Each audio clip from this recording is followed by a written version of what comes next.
peaceful morning hike through the Montana wilderness would help him forget the nightmares that plagued him 3 years after losing his leg in Afghanistan.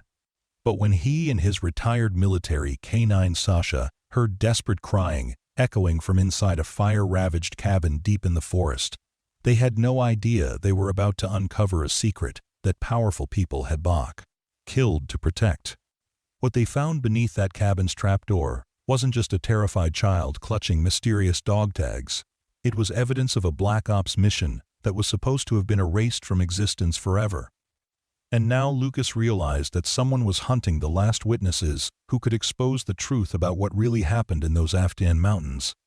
Before we carry on, please hit the subscribe button to make my day, and let me know where you are watching from in the comments. The October morning air carried the sharp bite of approaching winter, as Lucas Hayes adjusted the straps of his hiking pack and checked his GPS coordinates one final time. The Montana backcountry stretched endlessly around him, a maze of pine-covered ridges and hidden valleys that had become his refuge from a world that no longer made sense after 3 tours in Afghanistan. The improvised explosive device that had taken his left leg below the knee in Kandahar province had done more than just destroy tissue and bone. It had shattered his faith in the mission he had once believed in without question, leaving him adrift in a civilian world that felt foreign and hostile. Beside him, Sasha moved with the silent efficiency that had made her legendary among the K-9 units deployed to the most dangerous regions of Afghanistan. The German Shepherd's black and tan coat showed traces of gray around her muzzle now, evidence of the years they had both left behind in that distant desert war, where every day brought new horrors and small victories that never seemed to add up to anything meaningful. Her ears swiveled constantly, processing sounds that Lucas's damaged hearing couldn't detect, a reminder that some wounds were visible while others remained hidden beneath the surface, festering in places where medical attention couldn't reach. They had been walking for nearly 3 hours through terrain that would have challenged most hikers, but Lucas's prosthetic leg had adapted to the uneven ground through months of rehabilitation and determination. The pain was manageable now, a constant ache that served as a reminder of the price he had paid for serving his country in a war that most Americans preferred not to think about. The morning routine of hiking with Sasha had become his therapy, a way of processing the trauma that traditional counseling had failed to address adequately. When the wind shifted direction, carrying with it a scent that made both man and dog freeze simultaneously, Lucas felt his combat instincts surge back to life with alarming intensity. Smoke, old and acrid, mixed with something else that his military training had taught him to recognize instantly during his years in combat zones. The smell of destruction, of lives interrupted by violence, hung heavy in the mountain air like an accusation waiting to be answered by someone with the courage to investigate its source. Sasha's hackles rose as she pressed her nose to the ground, following an invisible trail that led them away from the established hiking path and deeper into the wilderness where few civilians ventured. Her body language spoke of tension and alertness, the same posture she had adopted when detecting improvised explosive devices or tracking enemy combatants through the rocky terrain of Afghanistan's most contested regions. Lucas recognized the signs immediately, muscle memory from countless patrols where Sasha's instincts had been the difference between life and death for their entire unit. "Dad," David called out, the title he had begun using naturally after their first year together, and which still sent warmth through Lucas's chest every time he heard it. "Sasha's getting tired. Should we take a break?" Lucas smiled at the concern in the boy's voice, evidence of the empathy and compassion that had survived despite everything he had endured during his early years. "Good idea, buddy. How about we work on your homework before dinner?" As they walked toward the house together, Lucas reflected on the strange journey that had brought them to this moment of ordinary family life that felt extraordinary after their traumatic beginning. 3 years earlier, he had been a broken veteran struggling with PTSD and survivor's guilt, convinced that his best years were behind him and that he would never find peace or purpose beyond his military service. Now he was, quote, part of a family that had been forged in tragedy, but had found healing in the simple rhythms of daily life together. That evening, as David worked on a school project about family history, he looked up from his notebook with a question that had obviously been weighing on his mind for some time. "Do you think my mom and dad would be proud of how we turned out?" Lucas considered the question seriously, thinking about Maria Rodriguez's sacrifice to protect her son and preserve the evidence that brought justice to his father's killers. Thinking about Carlos Rodriguez's final transmission that had saved the lives of his surviving teammates during the chaos of Operation Nightfall. "I think they would be incredibly proud," Lucas said finally, his voice carrying the conviction of someone who had learned the true meaning of sacrifice and honor. "Your mom spent 3 years protecting you and fighting for the truth, and your dad died serving his country and his brothers in arms. They both made sacrifices so that you could have a chance at a normal life, and look at what you've done with that chance." David nodded thoughtfully, then returned to his homework with the kind of focused determination that reminded Lucas so much of his father during their military service together. As Lucas watched the boy work, he realized that healing wasn't just about overcoming trauma. It was about building something meaningful from the pieces that remained after loss and tragedy. Later that night, after David had gone to bed and Sasha had settled into her favorite spot by the fireplace, Lucas sat on the front porch and thought about the unexpected turns his life had taken since that morning hike in the Montana wilderness. A simple decision to investigate crying sounds from a burned cabin had led him to uncover a conspiracy that reached the highest levels of military intelligence. But more importantly, it had led him to David and the discovery that family could be chosen as well as inherited. The nightmares still came occasionally, and he still felt the phantom pain in his missing leg during the thunderstorms. But those struggles no longer defined his existence or limited his future possibilities. He had found something worth fighting for beyond his own recovery. Something that gave meaning to the sacrifices his teammates had made in those Afghan mountains years earlier. 6 months later, Lucas stood before a military honor guard at Arlington National Cemetery, holding David's hand as they paid their respects at a memorial service for the casualties of Operation Nightfall. The Army had finally acknowledged the classified mission and the men who had died, pursuing intelligence that ultimately exposed a massive espionage network threatening national security. When they called Carlos Rodriguez's name and presented David with his father's posthumous Bronze Star, the boy stepped forward with the quiet dignity of someone who understood the weight of sacrifice and service. As he accepted the medal, David looked out at the assembled crowd and spoke in a clear, strong voice that carried across the cemetery grounds. "My dad died protecting people he never met, and my mom spent 3 years making sure his sacrifice wasn't forgotten. I want to thank everyone who helped bring the truth to light, especially Lucas, who found me when I needed him most and showed me that families can be chosen as well as born." Lucas felt tears sting his eyes as David returned to his side, the Bronze Star carefully cradled in his small hands like the precious memorial it represented. Around them, the Washington spring air carried the scent of cherry blossoms and the promise of new beginnings, a reminder that even the deepest wounds could heal given time and the right kind of care. As they walked away from the memorial together, 3 figures and a dog moving toward whatever challenges and joys the future might hold, Lucas realized that the crying he and Sasha had heard from that burned cabin 3 years earlier hadn't just been a call for rescue. It had been a call to purpose, an invitation to build something meaningful from the ashes of tragedy and loss. The Montana wilderness had given him back his sense of mission, but David had given him back his faith in the future.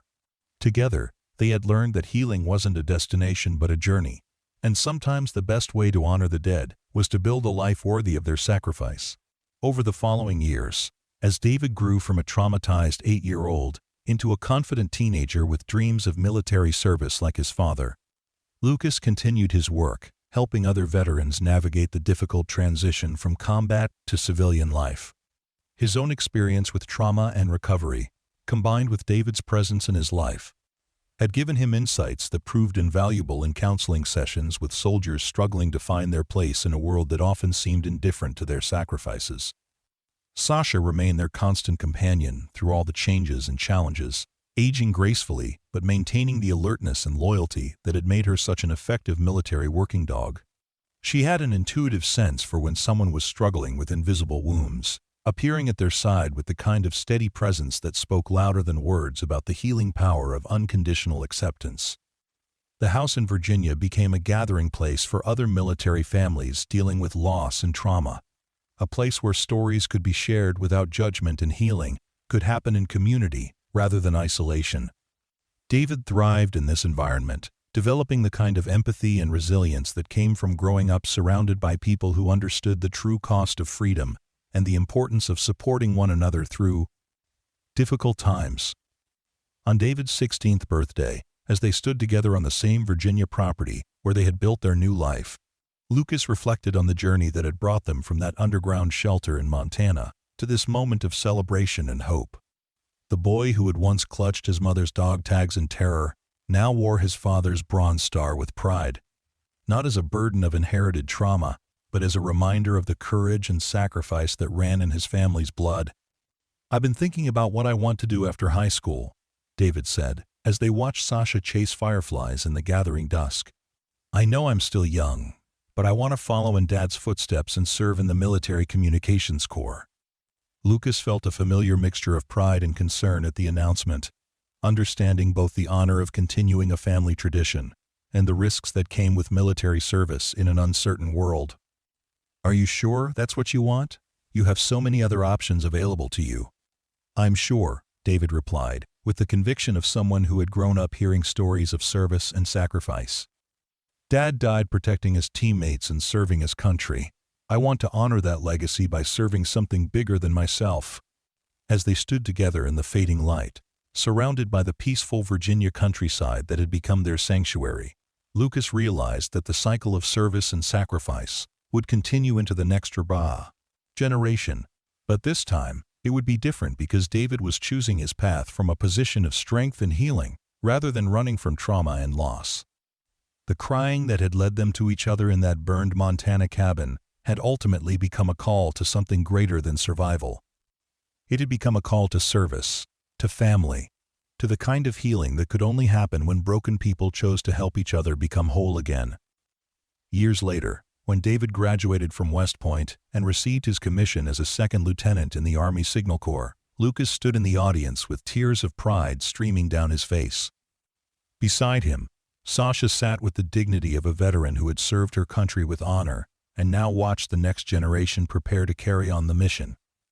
The journey that had begun with desperate crying from a burned cabin had led them through trauma and healing, through loss and discovery, through the darkness of conspiracy and betrayal to the light of justice and redemption. It had taught them that family wasn't always about blood relations, but healing wasn't always about forgetting the past, and that sometimes the greatest honor you could give to the dead was to build a life worthy of their sacrifice. As they left the graduation ceremony and walked toward their car, Lucas thought about Maria Rodriguez and Carlos Rodriguez and all the other brave men and women who had died protecting the freedoms that their son would now defend. The circle was complete, but the story would continue in David's capable hands, carried forward by someone who understood both the cost of service and the healing power of love. The Montana wilderness had been their beginning, but Virginia had become their home, and the future stretched ahead of them, filled with possibilities that none of them could have imagined during those dark days when crying echoed from the ruins of a burned cabin deep in the forest. They had found each other in the ashes of tragedy, and together they had built something beautiful and lasting from the broken pieces of their individual stories. In the end, Lucas realized, the most terrifying thing they had found in that cabin wasn't evidence of conspiracy or betrayal, but the realization that healing and hope were still possible even after the darkest experiences. The crying had stopped, replaced by laughter and love, and the quiet satisfaction of lives lived with purpose and meaning. The terror had given way to triumph, and the nightmare had become a dream fulfilled through courage, sacrifice, and the unbreakable bonds of chosen family. "What is it, girl?" Lucas whispered, his hand moving instinctively to the concealed carry holster at his hip, where his Glock 19 rested in familiar comfort. The weapon felt reassuring against his palm, a piece of his military identity that he couldn't quite abandon despite his civilian status, and the therapist's advice about letting go of his warrior mindset. Some habits died hard, and in moments like these, Lucas was grateful for the muscle memory that kept him alive when rational thought failed. The trees began to thin as they crested a rocky outcropping, that provided a commanding view of the valley below, revealing a sight that made Lucas's blood run cold and transported him instantly back to the bombed-out point. Villages of Afghanistan. Below them, nestled in a small clearing like a wound in the forest floor, sat the charred skeleton of what had once been a substantial log cabin. The structure had been consumed by flames so intense that little remained except blackened timber and twisted metal. Yet something about the destruction pattern triggered alarm bells in Lucas's mind that had been honed by years of investigating insurgent attacks. He had seen plenty of accidental fires during his brief stint as a volunteer firefighter after his medical discharge, but this devastation looked deliberate and methodical. The burn patterns were too uniform, too complete, as if someone had wanted to ensure that nothing survived to tell its story to investigators or curious hikers who might stumble across the scene. Wildflowers and young saplings had already begun to reclaim the ash-covered ground, nature's relentless attempt to heal what human hands had destroyed through violence and malice. The sound that stopped Lucas's tactical analysis mid-thought was barely audible above the whisper of wind through the pines, but it cut through his consciousness like a knife blade. Soft, heartbroken, and unmistakably human, the crying seemed to emanate from somewhere within the burned ruins, where no living thing should have been able to survive the conflagration. A child's voice, desperate and afraid, calling out from what should have been an empty graveyard of timber and stone. Sasha heard it too, her entire body going rigid with attention as she fixed her gaze on a specific section of the cabin's collapsed floor with the laser focus that had made her invaluable during combat operations. Her training kicked in automatically, the same focused intensity she had shown when detecting hidden threats in Afghanistan's most dangerous regions. Whatever was down there, it was alive and in distress, and every fiber of her being was telling Lucas that immediate action was required. "Hello?" Lucas called out, his voice carrying across the clearing with the authority of someone accustomed to command in high-stress situations. "Is someone there? Are you hurt?" The crying stopped abruptly, replaced by a silence that felt more ominous than the sound itself had been. Lucas could smell fear now, sharp and metallic, mixing with the lingering smoke damage to create an atmosphere of barely contained terror that reminded him of the aftermath of Taliban attacks on civilian targets.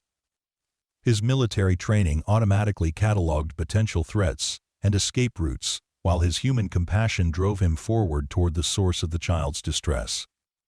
Moving carefully across the unstable debris field, Lucas followed Sasha to a section of the cabin where the floorboards had collapsed inward, revealing the outline of what appeared to be a concealed entrance that had somehow survived the inferno above.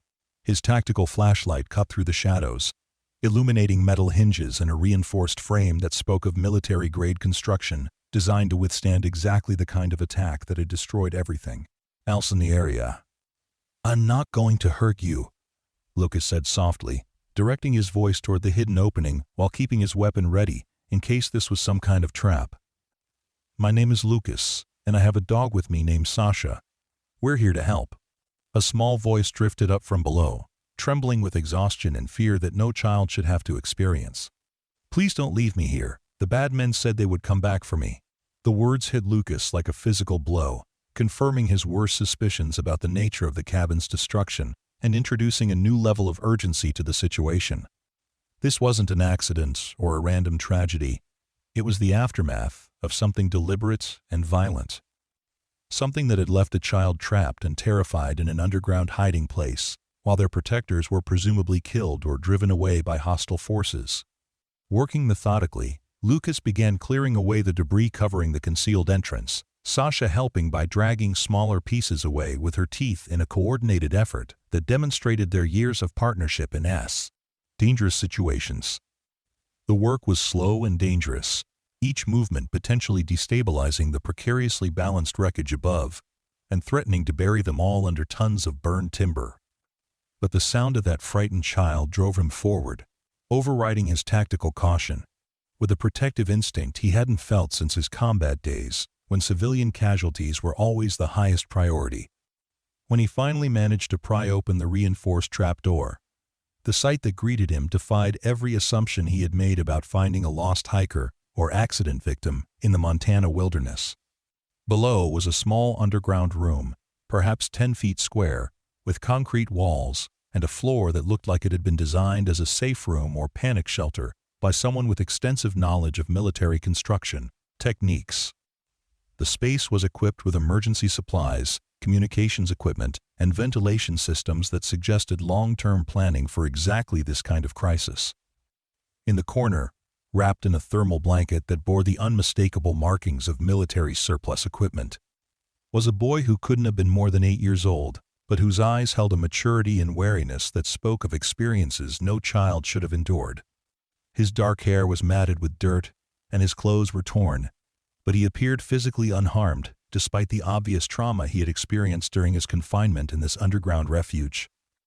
"Hey there, buddy," Lucas said gently, as he lowered himself into the underground space, his prosthetic making the movement awkward but manageable through months of practice and determination. "What's your name?" "David," the boy whispered, clutching something in his small fist with desperate intensity that suggested it held enormous importance to his survival or his sense of identity. "David Rodriguez. Are you really here to help me, or are you one of them?" The question sent ice through Lucas's veins, as he realized this child had learned to distrust adults, to question the motives of potential rescuers in ways that spoke of betrayal and violence. That kind of caution came from experience with people who meant harm, people who had given him reason to fear for his life, and taught him that survival depended on constant vigilance against those who claimed to offer assistance. "I'm really here to help," Lucas replied, keeping his voice calm and reassuring while his mind raced through the tactical implications of the boy's words. "How long have you been down here, David?" "I don't know exactly. Maybe a week? The lady who was taking care of me, she told me to hide down here when the bad men came. She said not to come out no matter what I heard, no matter how scared I got." The boy's voice cracked with grief and exhaustion as he relived the trauma of his abandonment. "But she never came back, and I heard the fire and the screaming and then nothing but silence for days." Lucas felt his military training reassert itself as he processed the implications of David's story and began developing a tactical assessment of their situation. Someone had targeted this location specifically, had come prepared to eliminate whoever was living here and destroy any evidence of their presence through systematic arson and violence. The underground shelter suggested long-term planning, the kind of preparation someone made when they knew they were being hunted by professional operatives with significant resources and motivation. "David, I need you to listen to me very carefully," Lucas said, maintaining eye contact with the boy while scanning the underground space for additional threats or escape routes. "I'm going to get you out of here and somewhere safe, but first I need to ask you about what you're holding.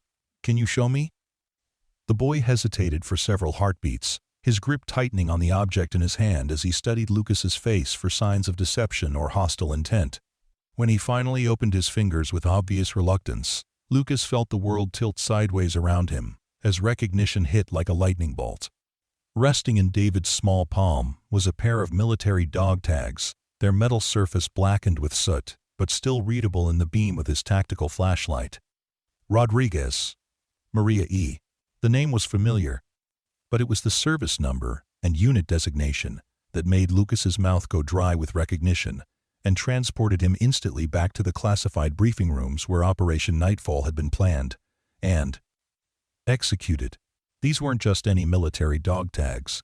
They belonged to someone who had been part of the most dangerous and controversial mission of his military career, the Black Ops operation in Afghanistan that had cost Cocker, Lucas his leg, and nearly his sanity. "Where did you get these?" Lucas asked, trying to keep the shock and recognition out of his voice while his mind raced through the implications of this discovery. "The lady, Maria, she always wore them around her neck. She said they belonged to someone very important who died protecting people like us from the bad men who wanted to hurt innocent families." David's eyes filled with tears as he remembered his protector. "When the bad men came to our cabin, she gave them to me and told me to keep them safe. She said if anything happened to her, I should give them to someone who would understand what they meant and could finish what she started." Lucas's mind raced as fragments of memory began assembling into a picture he had never expected to see in the Montana wilderness. Maria Rodriguez had been their civilian intelligence liaison during Operation Nightfall, a contractor with deep connections to Afghan resistance networks who had provided crucial information about weapons, trafficking routes, and insurgent safe houses. She had vanished during the chaos that ended the mission, presumed dead, along with half their team, when their position was overrun by what they later learned was a coordinated ambush. If Maria had survived the disaster in Afghanistan and was living in this remote cabin with David, there was only one explanation for such extreme isolation and the military-grade security measures.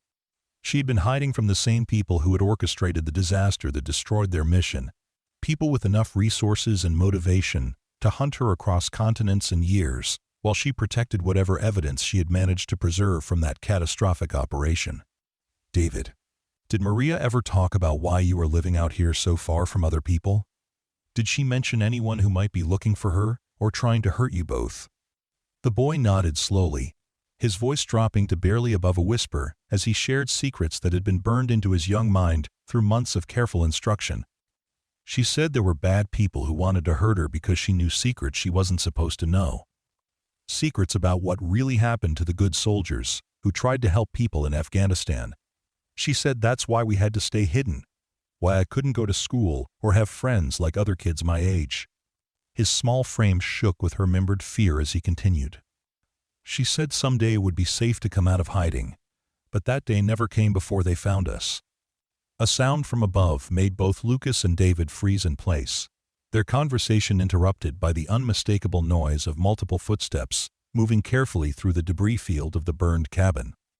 Sasha's warning growl drifted down through the open trapdoor, confirming that strangers were approaching their position with obvious hostile intent and tactical awareness that suggested professional training. Lucas drew his sidearm and motioned for David to move behind him, his combat training taking over as he assessed their tactical situation with the cold efficiency that had kept him alive through 3 tours inside Afghanistan. They were trapped in an underground space with limited mobility and only one exit, facing an unknown number of hostiles who had the advantage of position and preparation, while he was responsible for protecting a traumatized child who couldn't defend himself. Sasha, defensive. He whispered upward, and immediately heard the soft sound of his partner moving into a concealed position near the trapdoor opening, where she could provide early warning and potentially neutralize threats. Whatever was coming, they would face it together, as they had in the mountains of Afghanistan, where survival depended on trust and coordination between human and canine partners. The footsteps stopped directly above them, and after a moment of tense silence that stretched Lucas's nerves to the breaking point, a voice called down into the shelter. The accent was unmistakably Eastern European, possibly Russian, carrying the kind of professional calm that spoke of extensive experience with violence and interrogation techniques. "We know you're down there. Send up the boy and we'll let you walk away from this alive." Lucas felt David press closer against his back, the child's breathing rapid and shallow with terror as he recognized the voices of the people who had destroyed his safe haven and killed his protector. These were the same people who had killed Maria Rodriguez and burned the cabin, the people who had been hunting them for reasons that went back to a failed mission in Afghanistan 3 years earlier. "Not going to happen," Lucas called back, positioning himself to cover the trapdoor opening while calculating angles of fire and potential defensive positions. "The boy stays with me." A harsh laugh echoed down from above, filled with the confidence of someone who held all the tactical advantages in this confrontation. "You think you have a choice in this matter? We've been tracking Rodriguez for 3 years, waiting for her to make a mistake that would reveal her location. The boy has something that belongs to us, and we're not leaving without it." "What could a child possibly have that's worth killing for?" Lucas demanded, though he suspected the answer was connected to the dog tags David still clutched in his small fist, and the secrets Maria Rodriguez had died to protect. Rodriguez was careless when she ran from Afghanistan after Operation Nightfall collapsed. She took certain documents, certain evidence of our business arrangements that could prove embarrassing if they surfaced in the wrong hands. We believe she passed this information to the boy before we eliminated her, probably hidden in some sentimental keepsake that a child would instinctively protect. The casual mention of Maria's murder sent rage coursing through Lucas's system, but he forced himself to remain tactically focused while processing the implications of what he had just heard. These people weren't just random criminals or foreign agents. They were connected to Operation Nightfall and the intelligence leaks that had led to the massacre of his unit. "I have a better idea," Lucas replied, buying time while his mind worked through possible escape scenarios and defensive strategies. "Why don't you tell me what really happened during Operation Nightfall?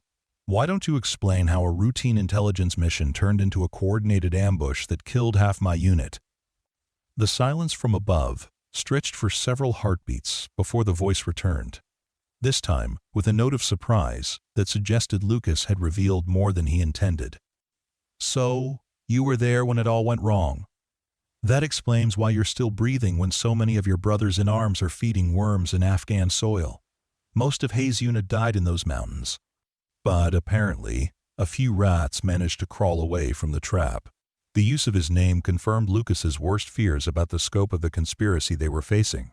These people had access to classified military records, which meant they either had connections inside the intelligence community, or they were the same operatives who had orchestrated the original betrayal that led to the deaths of his teammates. "David," Lucas whispered without turning around, "is there any other way out of here? Any tunnels or passages that Maria might have mentioned for emergencies?" The boy shook his head, his voice barely audible as fear threatened to overwhelm his fragile composure. "This was supposed to be a safe room, not a place to run from. Maria said if the bad men found us here, we were supposed to wait for help to come. But the help never came, and now they're going to kill us like they killed her." Above them, Lucas could hear movement and what sounded like equipment being positioned for some kind of assault on their underground refuge. Whatever these people had planned, they were preparing to execute it whether he cooperated or not, and the sound of Sasha's barking suddenly filled the air with a pattern he recognized from their combat deployments. The specific cadence of her warning barks indicated incoming threats from multiple directions, which meant someone else had arrived at the burned cabin and was engaging the people who had them trapped. Lucas recognized the sound of a professional firefight erupting overhead, the sharp crack of automatic weapons mixed with the deeper boom of tactical shotguns that spoke of military-grade equipment and training. "Stay down and don't move," Lucas ordered David, pulling the boy further into the corner of the shelter as spent brass casings began raining down through the trapdoor opening like deadly confetti. "Whatever happens up there, we wait until I'm sure it's safe." The battle above raged for what felt like hours, but was probably only minutes, punctuated by shouted commands in multiple languages and the occasional explosion that shook dust from the concrete walls around them. Lucas could hear Sasha moving above, her barks coming from different positions as she apparently tried to stay clear of the crossfire while maintaining her protective role. Then, as suddenly as it had begun, the shooting stopped and was replaced by a silence that felt pregnant with potential violence. The kind of temporary ceasefire that could explode back into combat at any moment, leaving Lucas uncertain whether their situation had improved or simply become more complicated. A new voice called down to them, this one with an unmistakable American accent and the crisp authority of military command that Lucas recognized from countless briefings and operations orders. "Specialist Hayes, this is Colonel Patricia Richardson, Army Intelligence. I need you and the boy to come up slowly with your hands visible." Lucas felt a mixture of relief and suspicion wash over him as he processed this unexpected development. Colonel Richardson had been his intelligence briefing officer during Operation Nightfall, the person who had provided mission parameters and coordinated their extraction when everything went wrong in the Afghan mountains. If she was here now, it meant the military had been tracking the same people who were hunting Maria and David. "How do I know you're really Colonel Richardson?" Lucas called back, his weapon still trained on the trapdoor opening as he considered the possibility of deception. "How do I know this isn't another trick by the people who were just trying to kill us? Because 3 years ago, during our final pre-mission briefing, you asked me why we were sending your team into those mountains without proper air support or extraction contingencies. And I told you that operational security required compartmentalized information. You said that was a hell of a way to treat people who were risking their lives for answers they weren't allowed to have." Huh. The memory hit Lucas with perfect clarity, transporting him back to the secure briefing facility at Bagram, where he had voiced concerns that later proved prophetic. Those had been his exact words during a conversation that had taken place in a classified environment with only Richardson and 2 other intelligence officers present. "We're coming up," Lucas announced, helping David to his feet while keeping his sidearm ready for immediate use. My canine partner's up there too. Don't let your people shoot her. Understood. Your dog is secure and unharmed. Lucas boosted David up through the trapdoor first, then pulled himself up with considerable effort due to his prosthetic leg and the awkward angle of the opening. The scene that greeted him above ground looked like a war zone that had been transported from Afghanistan to the peaceful Montana wilderness. The already damaged cabin was now further destroyed by fresh gunfire, and he could see at least 4 bodies scattered around the clearing in tactical gear that spoke of professional military training and expensive equipment. Sasha sat at heel beside a woman in civilian clothes who was unmistakably Colonel Richardson, though she looked like she had aged considerably in the 3 years since their last meeting. Her graying hair was pulled back in a practical ponytail, and her eyes held the kind of wariness that came from years of dealing with classified operations that never quite went according to plan or ended the way they were supposed to. "Colonel," Lucas said, automatically coming to attention despite his civilian status and the chaotic circumstances surrounding their reunion. "At ease, Hayes. You're not under my command anymore, and we have more important things to worry about than military protocol." Richardson's gaze moved to David, who was staying close to Lucas's side while studying the new arrivals with obvious caution and intelligence. "Is this Maria Rodriguez's boy?" "His name is David Rodriguez," Lucas replied carefully, uncertain how much information he should reveal about the child's situation or his connection to their fallen intelligence liaison. "He says Maria was taking care of him, but she was killed when these people attacked the cabin."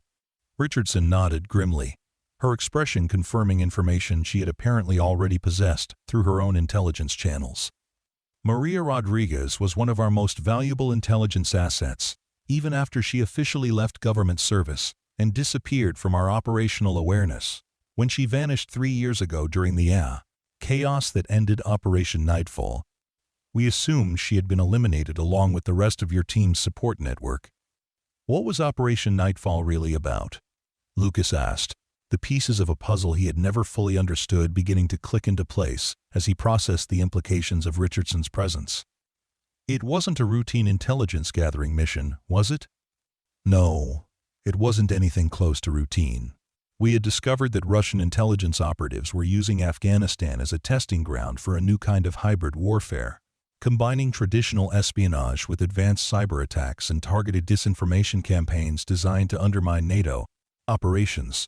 Your team was sent to gather evidence of these operations and identify the American assets who were providing information to Moscow." David stepped forward, still clutching Maria's dog tags in his small hand with the reverence of someone protecting a sacred relic. "The lady who took care of me said I should give these to someone who would understand what they meant. She said they were the key to proving the truth about what happened to my father and the other good soldiers." Richardson accepted the dog tags from David's outstretched palm, examining them with the kind of careful attention that suggested she knew exactly what she was looking for and had been hoping to find this evidence for years.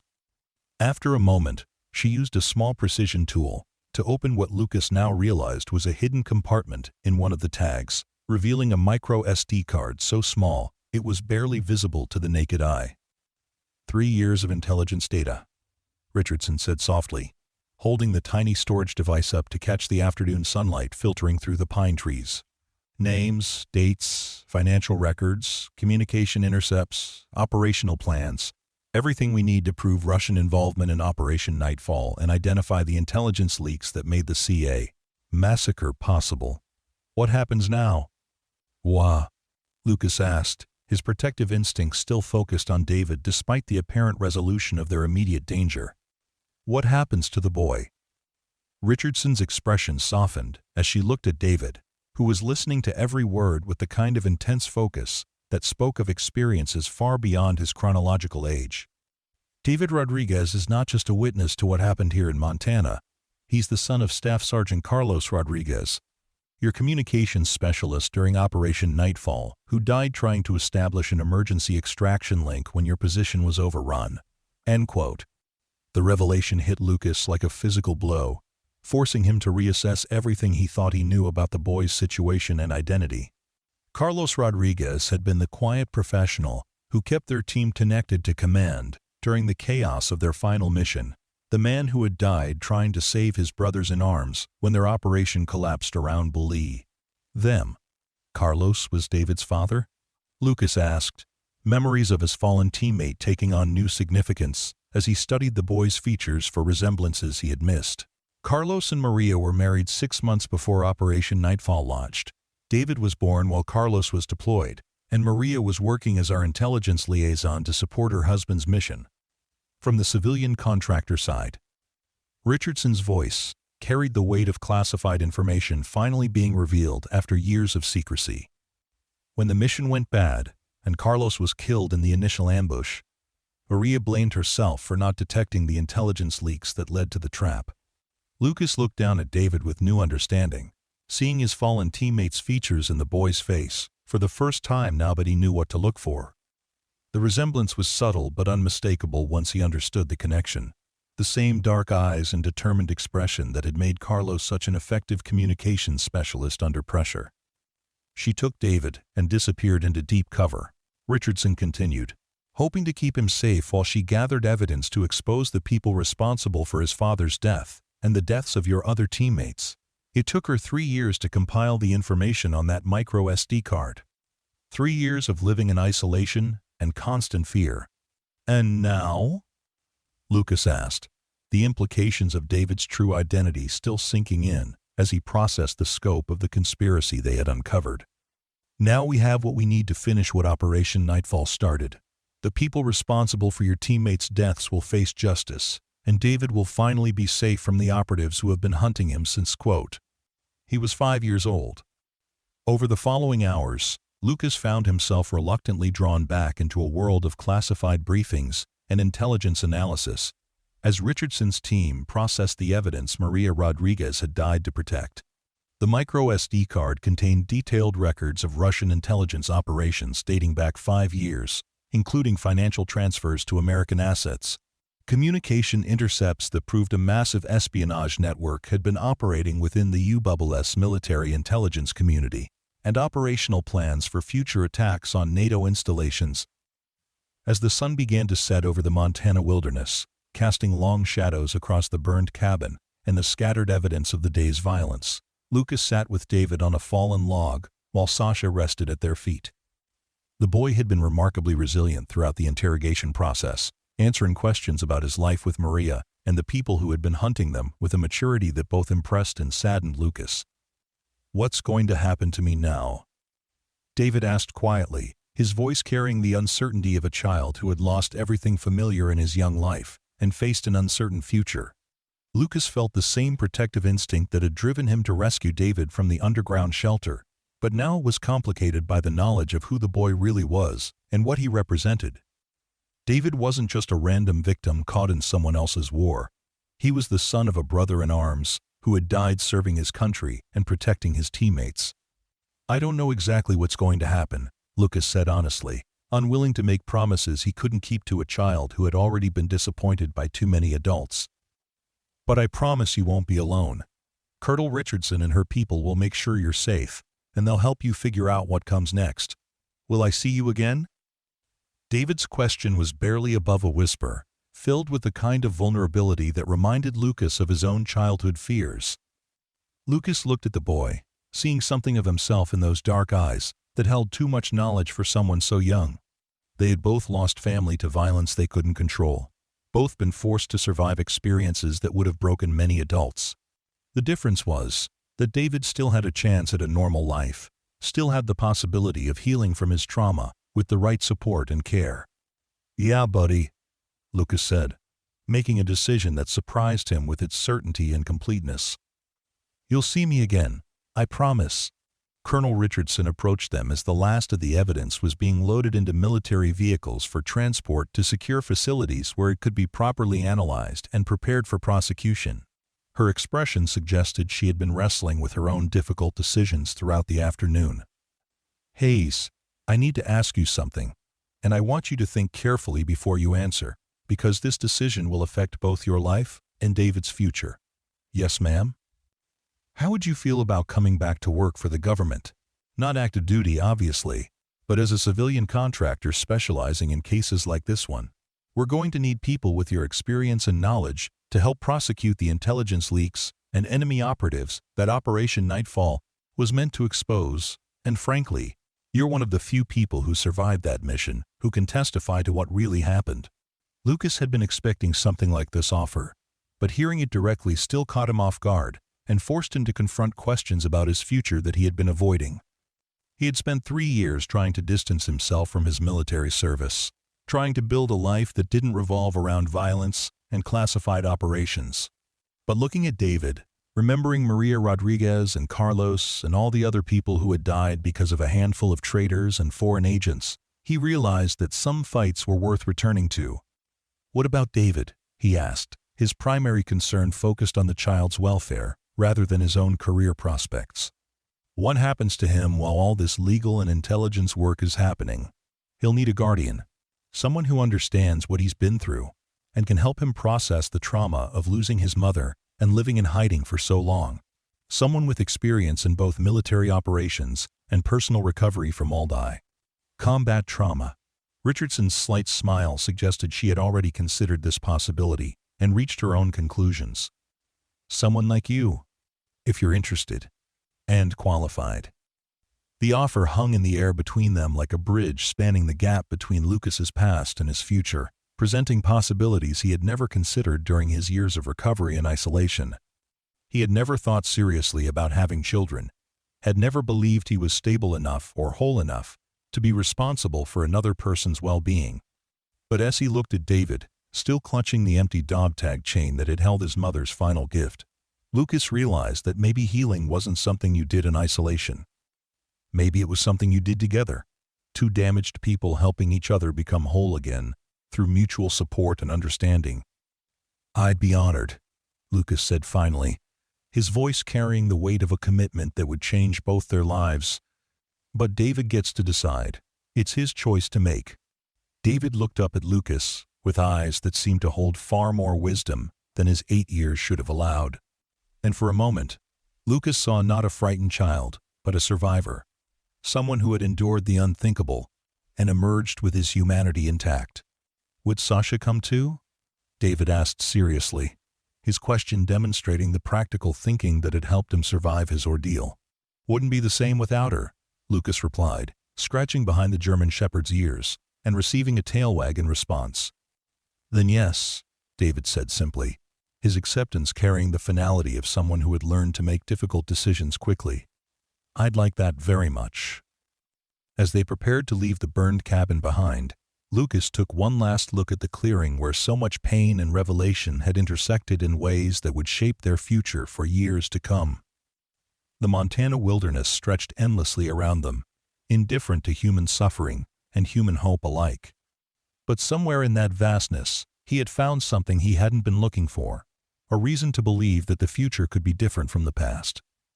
The legal proceedings that followed took the better part of 2 years, during which Lucas found himself testifying in closed hearings and classified trials that slowly unraveled one of the most extensive espionage networks in recent American history. The evidence Maria Rodriguez had preserved at the cost of her life led to the conviction of 23 individuals, including 4 high-ranking intelligence officials who had been selling information to Russian handlers for over a decade in exchange for payments that totaled millions of dollars. Throughout the complex legal process, David proved to be remarkably resilient, adapting to life with Lucas and Sasha with the kind of courage that reminded everyone who met him of his father's military service and sacrifice. He enrolled in public school for the first time in his life, excelling academically despite the social challenges of integrating with children who had never experienced anything like his early trauma and loss. Lucas discovered that being a guardian was both more difficult and more rewarding than he had anticipated during his years of solitary recovery. The nightmares that had plagued him since Afghanistan began to fade as he focused on providing stability and security for David, finding purpose in nurturing another person's healing rather than dwelling on his own wounds and regrets. The boy's presence in his life forced him to confront his own trauma in new ways, seeing his experiences through the eyes of someone who looked up to him as a protector and role model. On a warm spring morning, 2 years after they had first met in that underground shelter, Lucas stood in the backyard of their new home in rural Virginia. watching David throw a tennis ball for Sasha with the kind of carefree enthusiasm that spoke of successful healing and adaptation. The property sat on 40 acres of wooded land, providing the peace and isolation they both needed, while remaining close enough to David's school and Lucas's consulting work with the Department of Defense to maintain their professional and social obligations.